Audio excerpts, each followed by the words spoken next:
Welcome, everyone, to another episode of the Blitz Glory Podcast, NFL edition.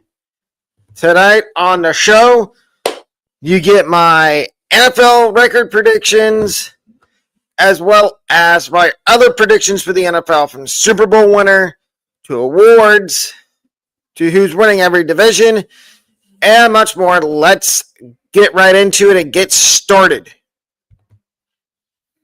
We start off with the NFC South. Winning the NFC South, I have the Tampa Bay Buccaneers going 12-5. The Buccaneers made one of the biggest splashes in the draft this year, drafting Emeka Egbuka in the first round.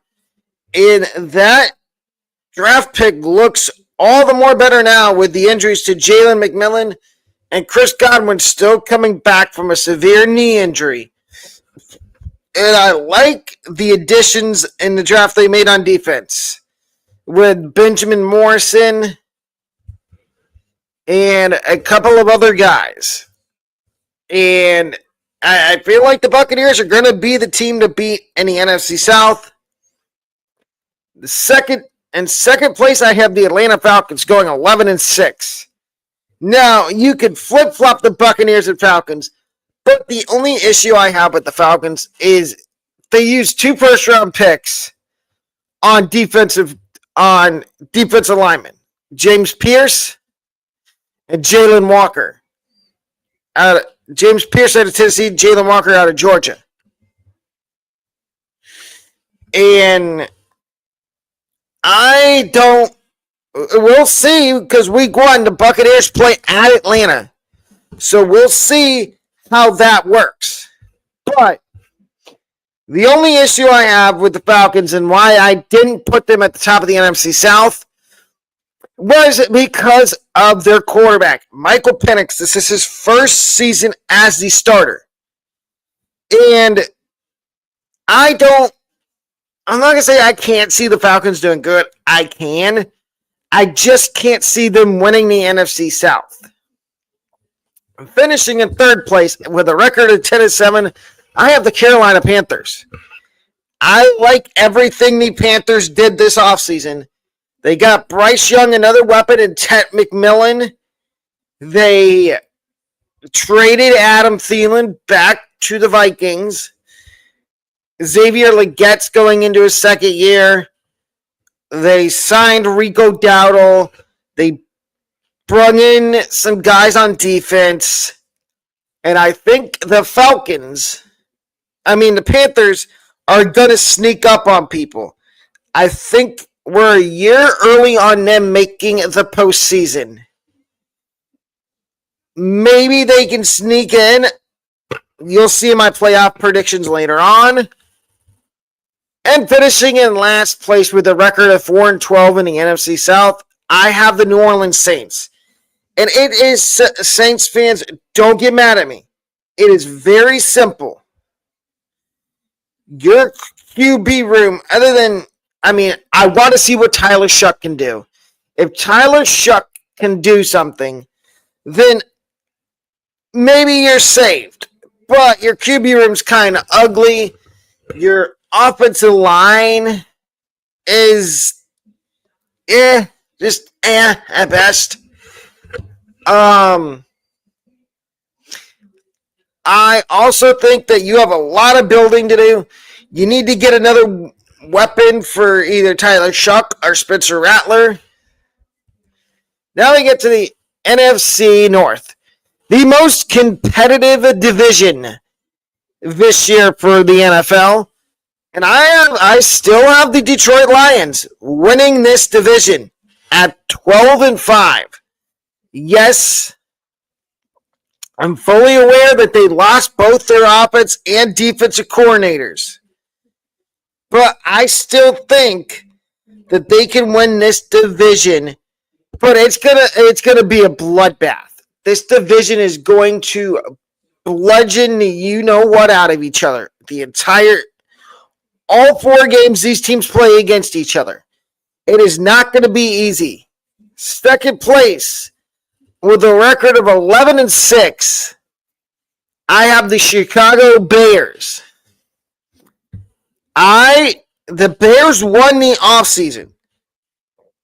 Getting Luther Burden, drafting Luther Burden, drafting Colston Loveland, bringing in a new head coach that has instilled a new culture in Chicago and Ben Johnson. I like the way the Bears played this preseason, and I think it's going to translate in the regular season to at least 10 wins. Now, these standings, these are my predictions. I could be completely wrong, and we will come back at the end of the year and see if I was wrong or right on this. But I think the Bears are going to be one of the surprise teams in the NFC this year. Finishing in third place with a record of 10-7 in the NFC North, I have the Green Bay Packers. Hear me out, yes. I know they traded for Micah Parsons. And I like that trade. They fleeced the heck out of the Cowboys. They fleeced them. 2 first-round picks and Kenny Clark for Micah Parsons. That's a head-scratcher. The only issue I have with the Packers is, and we're already kind of seeing it, Jaden Reed's hurt. If they can't keep their entire receiving core healthy, that's going to be an issue. And finishing with a record of 9-8 and in fourth place in the NFC North, I have the Minnesota Vikings. And the main reason I have the Vikings only getting 9 wins this year is because we've got a new quarterback in J.J. McCarthy, and he's unproven. He didn't play. He was going to be the starter last year, but he got hurt. If J.J. McCarthy doesn't get hurt, he starts last year and probably wins Offensive Rookie of the Year in the NFC. But he did get hurt, so, and I think the Vikings could easily win this division somehow. I don't know how. NFC East, I think everybody knows where this is going. It's going to be the Eagles going 13-3 finishing first place in the NFC East. Going 13-3, I have the Philadelphia Eagles. Don't let Howie Roseman does it again in the draft. How can we keep letting Howie get away with this? Everybody let Jahad Campbell slip to the end of the first round, and he falls into the Eagles' lap, and look at all the talent they already have there in Philly. And we'll get to see it tonight on Thursday Night Football. Finishing second in the NFC East with a record of 12-6, I have the Washington Commanders. I do think the Commanders are going to take a slight step back. Yes, I know they finished second place last year. I still think they finished second place this year, but with one less loss. I think they went 11-6 last year. I think they go 12-6. I meant to put 12-5 there. I think they go 12-5. And I like what they did bringing in Deebo Samuel. And watch out for Ja'Cory Krosky Merritt. Or Bill, as he's being referred to now in the fantasy realm. Finishing third place in the NFC East with a record of 9-8 is the New York Football Giants. I love the pick of Jackson Dart in the first round. I think he's going to start within the first 6 weeks of the season. We've all seen Russell Wilson. Russell Wilson is not good. I don't know how he keeps getting one-year contracts from teams. He was barely a starter for the Steelers last year. That tells you all you need to know right there. And finishing in fourth place in the NFC East with a record of 8-9 is the Dallas Cowboys. The Micah Parsons-less Dallas Cowboys. Sorry, not sorry, Cowboys fans. You should be atrociously embarrassed that your team laid an egg and let Micah Parsons get away for free, basically. You should have paid him, Jerry. I do like the addition of George Pickens, though. I think George Pickens is going to have over 1,000 yards and at least 8 touchdowns.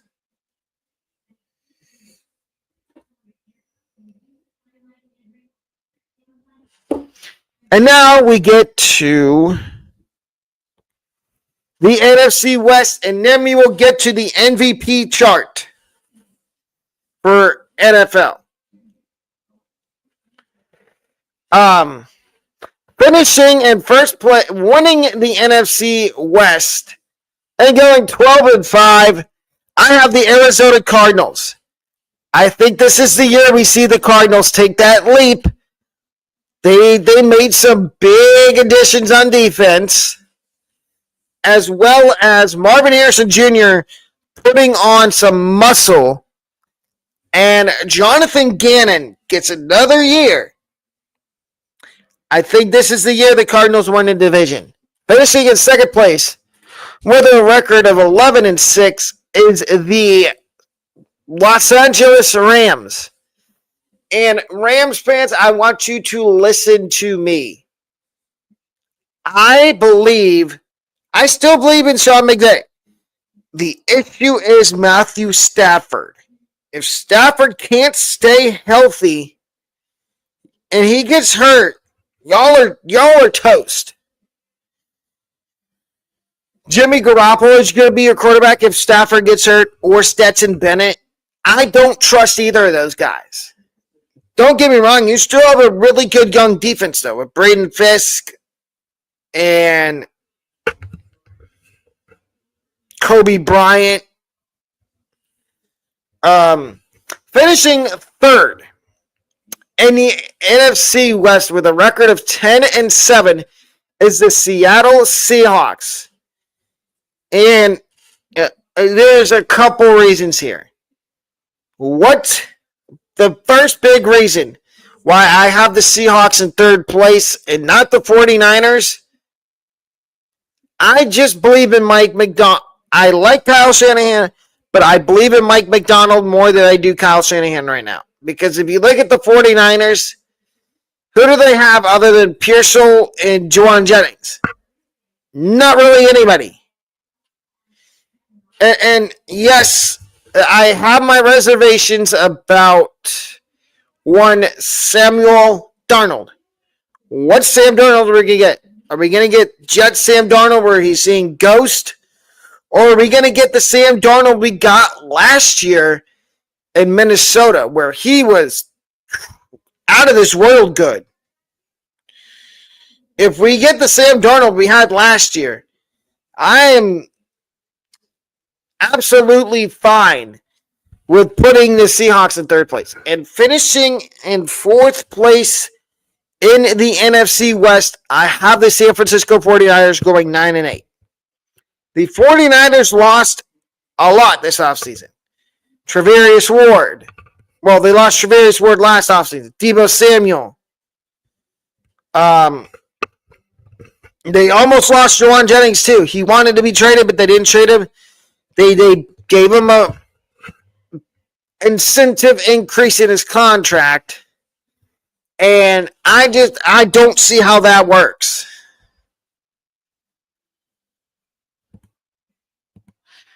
Now, ladies and gentlemen, we get to my NFL MVP chart.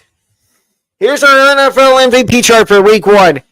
Our MVP picks against the spread. We started with the Chargers +7 to cover against the Chiefs.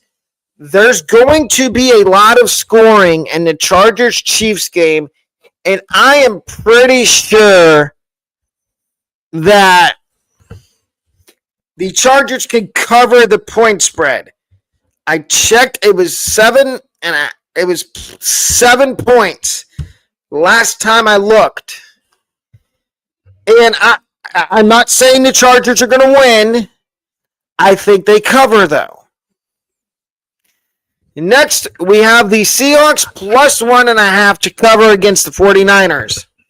And yes, I realized I spelled 49ers wrong. There's no N in 49ers. There's only ERS. My apologies. But I believe the Seahawks can cover the spread here and win this game. Next is the Texans plus 2.5 to cover against the Bears. This is simple. I think the Bears win this game, but I think we need to take the Texans to cover because this is CJ Stroud bounce back season. And I like the Bears. I like the Texans to cover. And the last one on Sunday Night Football. No. In the late window on Sunday, Lions, Packers. Lions plus 1.5 to cover over the Packers. This one, I think we should all feel confident in the Lions covering the point spread. Now we get to our game pick. MVP game picks for the NFL here. Panthers versus Jaguars.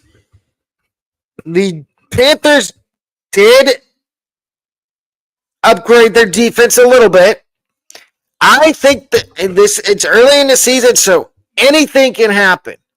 But I think the Panthers are going to beat the Jags. And I do think it's going to be a close game now. But I think we need to take the Panthers to beat the Jaguars. Ravens and Bills. This is Sunday Night Football.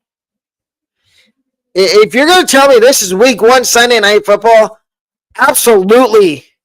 Give me the Ravens to open the season 1-0. Bengals and Browns.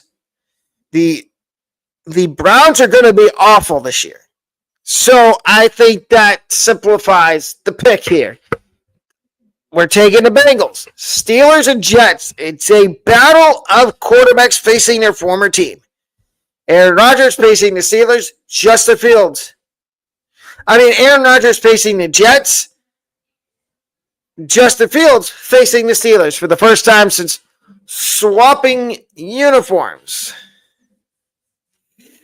And I think we need to take, I think the Steelers are going to win this game.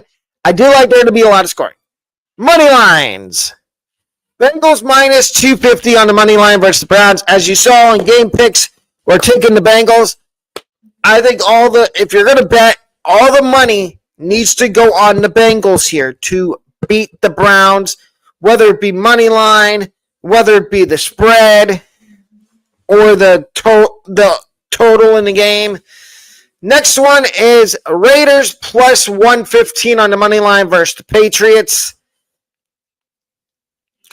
I like the Patriots to be better this year, as you'll see in a few minutes.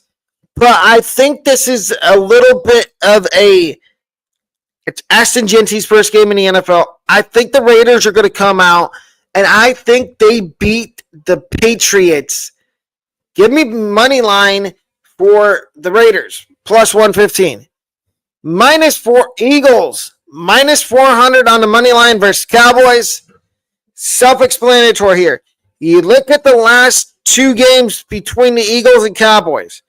The Eagles have just bludgeoned the ever-living daylights out of Dallas. And then you got Broncos -400 on the money line versus the Titans. So there's your MVP chart for the NFL. And, of course, I give all my MVP picks out for free. No pay. You don't have to pay to see them. College football, we are 71% picking with our picks. And speaking of the college football, college football MVP chart, go check that video out. That was the earlier video today. Highly recommended. As we get to the AFC now. The AFC North. Finishing in first place in the AFC North, going 13-3, I have the Baltimore Ravens. It's Lamar Jackson, Zay Flowers, John Harbaugh. I just feel really confident the Ravens are winning this division again. Finishing second with a record of 12-5 is the Cincinnati Bengals. They did re-sign Trey Hendrickson, and they drafted Shamar Stewart. And yes, I know it took a long time for them to sign Shamar Stewart, but I think Shamar Stewart and Trey Hendrickson make a big difference this year on defense for the Bengals. And, of course, offensively, you still have the best two receivers in the NFL, and Jamar Chase and T. Higgins. And, of course, you still have Joe Burrow. So, I think the Bengals won 12 games. Finishing third place in the AFC North and going 9-8 are the Pittsburgh Steelers with Aaron Rodgers. But spoiler alert, they do not make the playoffs. There's two teams in this division that made the playoffs, and you'll see in a couple minutes, who they are. But with the Steelers, of course, Aaron Rodgers is there as a quarterback. But they did go out and trade for DK Metcalf, which is that's a big addition to the wide receiver room. I mean, I know they traded away George Pickens. There's that. And, of course, you still got TJ Watt on defense, Cam Hayward, Joey Porter Jr., Jalen Ramsey. The Steelers, they're just going to find a way to win 9 or 10 games this year. And in last place, in fourth place in the AFC North, I have the Cleveland Browns going 4-12. The Browns are in a mess.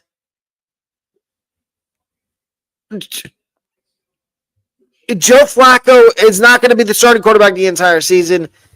I think by week 6, mark my words and come back to this, by week 6, Dylan Gabriel or Shedeur Sanders, one or the other, will be the starting quarterback in Cleveland.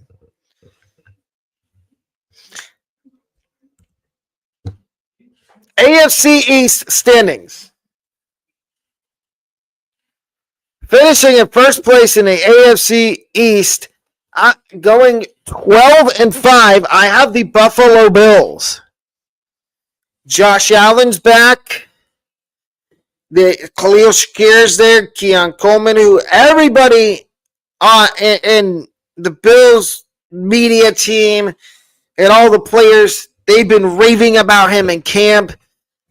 We'll see how that works. But I do believe that the Bills are going to win this division.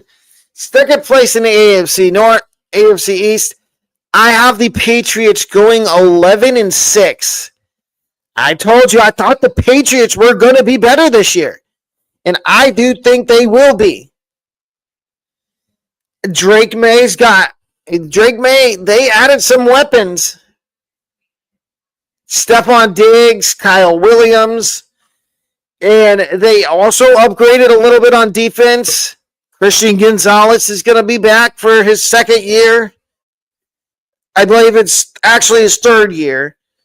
But I think the Patriots, and then in third place in the AFC East, with a record of 10-7, I have the New York Jets. I do think the Jets, and people are sleeping on the Jets. I do think the Jets will win 10 games this year. I like the hire of Aaron Glenn. He's back in his old stomping grounds. He was a linebacker for the Jets back in the old days. I like the hire there. And then, unfortunately, in last place in this division, going 9-8, I have the Miami Dolphins. And the big reason I have the Dolphins in last place, Tua Tagovailoa. Can he stay healthy for an entire season? If he can, I think they sneak into the playoffs somehow. If he doesn't, then they don't make the playoffs. The AFC South, the crapshoot division other than the Texans. And I have the Texans winning this division going 12-5. CJ Stroud, Christian Kirk, who's already injured, Joe Mixon, Nick Chubb, Woody Marks. That defense, Will Anderson, really good linebacker and edge rusher. And as long as everybody stays healthy on the Texans, they will make a run in the playoffs. Finishing in second place, going 10-7, I have the Jacksonville Jaguars. I like the hire of Liam Cohen. I do think the Jags win 10 games this year. And I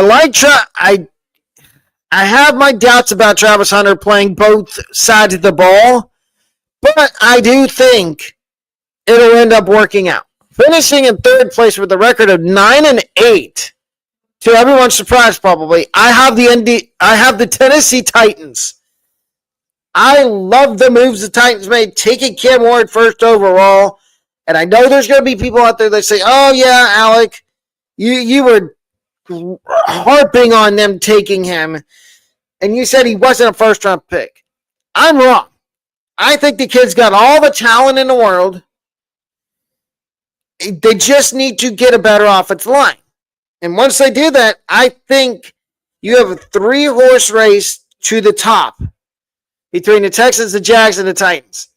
And in last place is the Indianapolis Colts, going 7-10, and I think Shane Steichen gets fired because their quarterback situation is just as bad as New Orleans.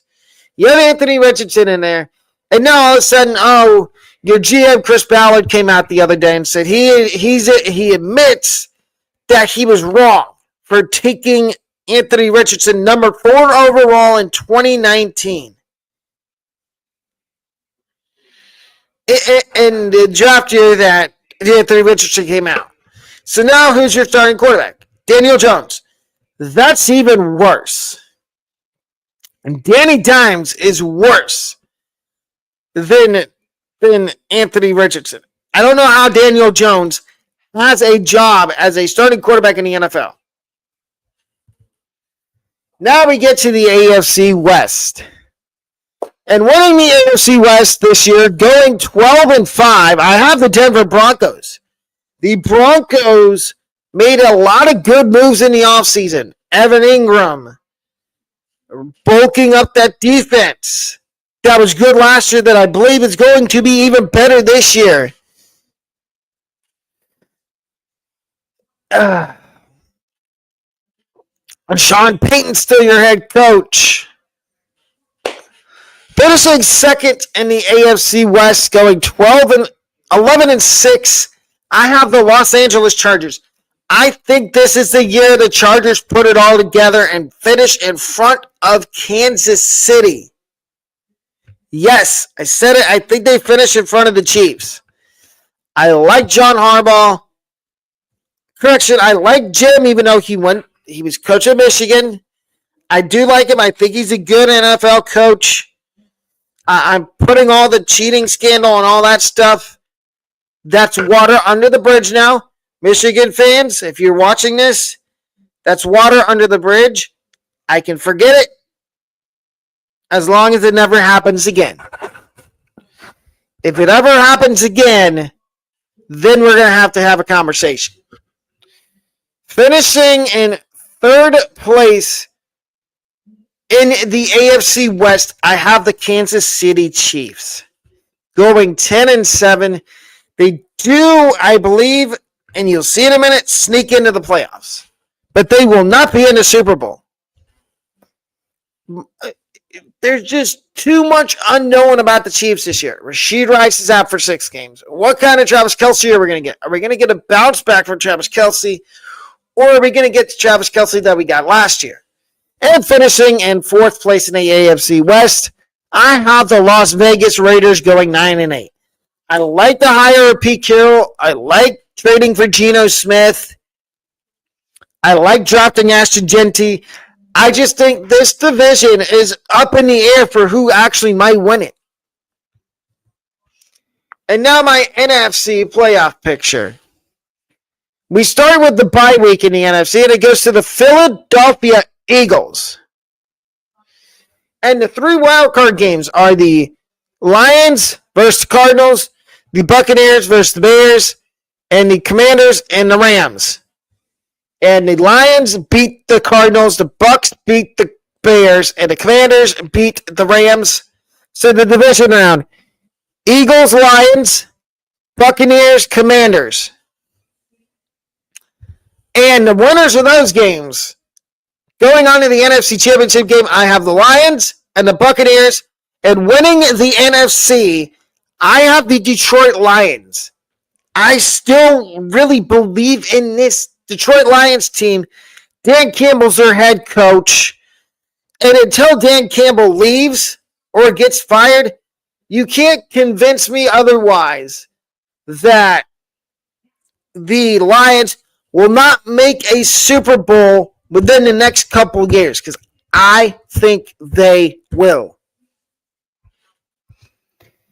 In the AFC, the Ravens get the bye week, so the wild card is the Bills, the 2 seed, the 7 seed Texans, 3 seed Bengals, 6 seed Chargers, the 4 seed Broncos, and the 5 seed Rams. You do not see Kansas City in here. They missed the playoffs. So the winners of the wild card, Bills, Bengals, Broncos. So that's 3 Bs. So the Ravens and the Broncos play each other, and the Ravens move on to the AFC Championship game. And the Bills and the Bengals play each other, and the Bills move on to the AFC Championship game to play the Ravens. And the Bills end up winning the AFC Championship, finally getting over the hump, and they go to the Super Bowl. If they make the Super Bowl, it's the 2 seed Lions versus the 2 seed Bills. And one of these 2 teams is getting their first Super Bowl. I believe it's going to be the Buffalo Bills that win the Super Bowl this year. Now, here are my awards predictions. Coach of the Year, Chicago Bears head coach Ben Johnson. MVP, quarterback Joe Burrow, Bengals. NFC Offensive Player of the Year, Bucky Irving, Tampa Bay Buccaneers. AFC Offensive Player of the Year, quarterback Drake May. NFC Defensive Player of the Year for the NFC, Quinion Mitchell, defensive back Eagles. AFC Defensive Player of the Year, TJ Watt, Steelers. NFC Offensive Rookie of the Year, Emeka Egbuka, Tampa Bay Buccaneers, wide receiver. Offensive Rookie of the Year in the AFC, Ashton Jeanty, Raiders. And ladies and gentlemen, if you've enjoyed this episode so far, please remember to like and subscribe. We're on the road to 2,100 subscribers. As well as if you like the NFL edition of the Blitz Glory Podcast, leave a like. We offer merch and memberships. The merch is brand new, but that's going to wrap up today's episode of the podcast. I will see everybody back here next Monday for another episode of the Blitz Glory Podcast. Monday, well, actually, let me explain how the podcasts are going to work going forward. Mondays at 11 a.m. will be the Big 10 and the Big 12 college football recaps for each week. Monday nights at 10 p.m. will be the SEC recaps. Tuesdays will be ACC, AAC recap. And later on in the night will be MVP chart and top 25. And then Thursday is NFL.